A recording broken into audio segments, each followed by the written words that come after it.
योजनेच्या सर्व लाभार्थ्यांसाठी अतिशय आनंदाची अपडेट आहे। आपल्या दिव्यांग लाभार्थ्यांच्या खात्यामध्ये एप्रिलचा हप्ता कधी जमा होणार किंवा सामाजिक न्याय व विशेष सहाय्य विभागाकडून निराधार योजनेचे पैसे जमा झालेले आहेत। मग दिव्यांग बांधवांना 2,500 रुपये कधी जमा होणार?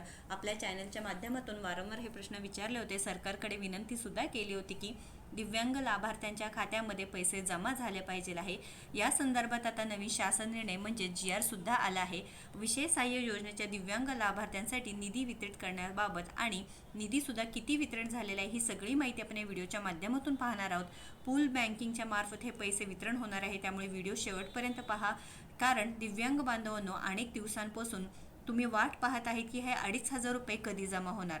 शासन निर्णय तुम्ही पाहू शकता जो 22 एप्रिल 2026 म्हणजे आजच थोड्या वेळापूर्वी आलेला आहे, ज्यामध्ये विशेष सहाय्य योजनेच्या दिव्यांग लाभार्थ्यांसाठी निधी वितरित करण्यासंदर्भात 22 एप्रिल 2026ला दिव्यांग सक्षमीकरण विभागाकडून हा GR आला आहे। आपल्याला माहिती की आता सामाजिक न्याय व विशेष सहाय्य विभाग आणि दिव्यांग सक्षमीकरण विभाग दोन असे विभाग आता डिवाइड झालेले आहे। दिव्यांग लाभार्थ्यांना आता या विभागामार्फत पैसे मिळतात ते म्हणजेच 2,500 रुपये, आणि बाकीचे जे निराधार योजनेचे सर्व लाभार्थी आहेत त्यांच्या खात्यामध्ये 1,500 रुपये जमा होत आहेत। पण आता बघा नवीन शासन निर्णय आला आहे की ज्यामध्ये राज्यातील सर्व दिव्यांग व्यक्तींना एकाच छताखाली आणण्यासाठी सामाजिक न्याय व विशेष सहाय्य विभागात राबविण्यात येत असलेले विशेष सहाय्य योजनेतील DBT पोर्टलवर नोंद असलेल्या सर्व दिव्यांग लाभार्थी हे दिव्यांग सक्षमीकरण विभागाकडे वर्ग करण्यास दिनांक 24 फेब्रुवारी 2026 रोजीचे शासन निर्णय तो मान्यता देण्यात आले आहे व विशेष सहाय्य योजनेतील दिव्यांग लाभार्थ्यांचे कामकाज दिनांक 1 एप्रिल 2026 पासून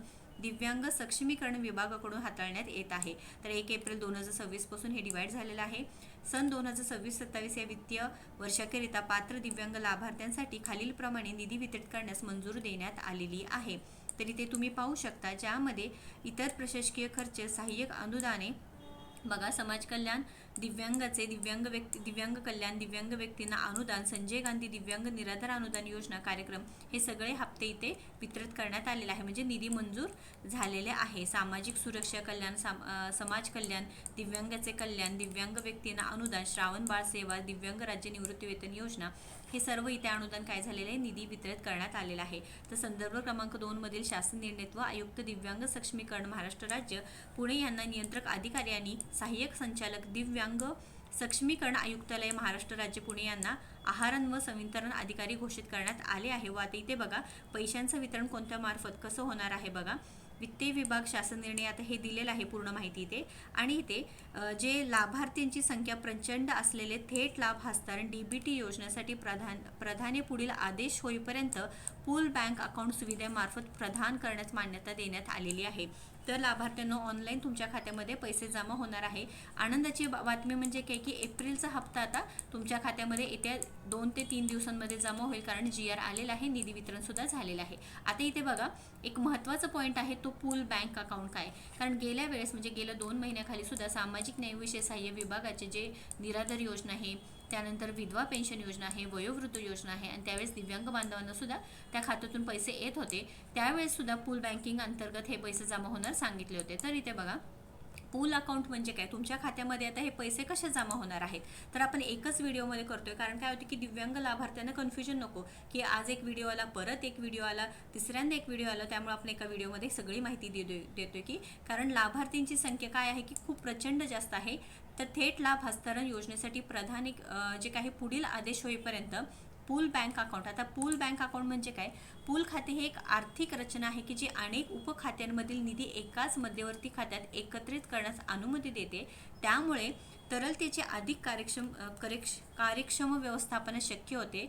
भारतीय संदर्भात पूल खात्यांचा वापर सामान्यतः व्यवसाय, बँक आणि वित्तीय संस्थांद्वारे, म्हणजे पूल म्हणजे काय की एक मोठं ज्या अकाउंटमधून परत काय होते की जे सब अकाउंट होतात, सब अकाउंट नंतर काय होते की प्रत्येक लाभार्थ्यांच्या खात्यामध्ये हे पैसे जमा होते। ही व्यवस्था कंपन्यांना अनेक स्वतंत्र खाती सांभाळण्याशी संबंधित खर्च कमी करण्यास आणि रोख व्यवस्थापन प्रक्रिया, म्हणजे तुमची जी काही लाभार्थ्यांची प्रक्रिया आहे पैसे जमा होण्याची ती सुलभ प्रकारे होण्यास मदत करते। उदाहरणार्थ कॉर्पोरेट ट्रेझरी ऑपरेशन्समध्ये पूल खाती संस्थांना अनेक खात्यामध्ये शिल्लक रक्कम एकत्र करण्याची परवानगी देते, त्यामुळे बाह्य कर्ज किंवा ओव्हरड्राफ्ट सुविधांची गरज कमी होते। त्यामुळे लक्षात घ्या पूल बँक खाते अतिशय महत्त्वाचं असणार आहे। आणि त्यानंतर इथे काय सांगितलेलं आहे बघा, पूल खाते कशी कामे करतात? केंद्रीकृत निधी व्यवस्थापन. आता बघा, केंद्राकडून हे पैसे तुमच्या खात्यामध्ये येतात. नॅशनल पूलिंग आहे, प्रत्यक्ष निधी संकलन आहे, उपखात्यांमधील शिल्लक रक्कम असणार आहे. हे असं पूल खात्यांचं काम आहे. तर पूल खाते अनेक वैयक्तिक खात्यामध्ये शिल्लक रक्कम एकाच मध्यवर्ती खात्यात एकत्रित करून काम करतात. त्या मध्यवर्ती खात्याला अनेकदा मास्टर खाते म्हटलं जातं. बघा, मास्टर खाते म्हणजे एक महत्त्वाचं खातं असतं. त्यानंतर आपण जसं बोललं की सब डिवाइड करतात, म्हणजे सब बँक खाते असतात आणि त्या थ्रू काय होतं की पैशांचे वितरण होतं. पूल खात्याचे फायदा काय की सुधारित रोख प्रवाह व्यवस्थापन होतं. त्यानंतर बँकिंग खर्चात घट होते, व्याज अनुकूलन होतं, पडून असलेली निधीची कार्यक्षम वापर होता. तर हे अशा प्रकारे काय की पूल खात्याचे फायदे होतात व पूल खात्याची भारतातील व्यवसायांना विविध खात्यामधील निधी एका मध्यवर्ती खात्यात एकत्र करून त्यांना रोख प्रवाह अनुकूलित करण्यास मदत करतात. त्यामुळे संस्थांना त्यांची तरलतेचा अधिक कार्यक्षमतेचा मागोवा घेत येतो व आवश्यकतेनुसार संस्थान जे काही सिस्टीम आहे त्यांना वाटपसुद्धा करता येते. त्यामुळे रोख तुटवड्याची शक्यता फार कमी आहे. आता जसं की सांगितलेलं आहे की लाभार्थ्यांची संख्या आहे ते जास्त असल्यामुळे थेट लाभ करताना काय होईल की इथे सांगितलेले बघा, तुम्ही बघू शकता की जे काही रोख तुटवडा होण्याची शक्यता फार कमी असते. त्याच्यामुळे पूल खाते अतिशय फायद्याचं आहे.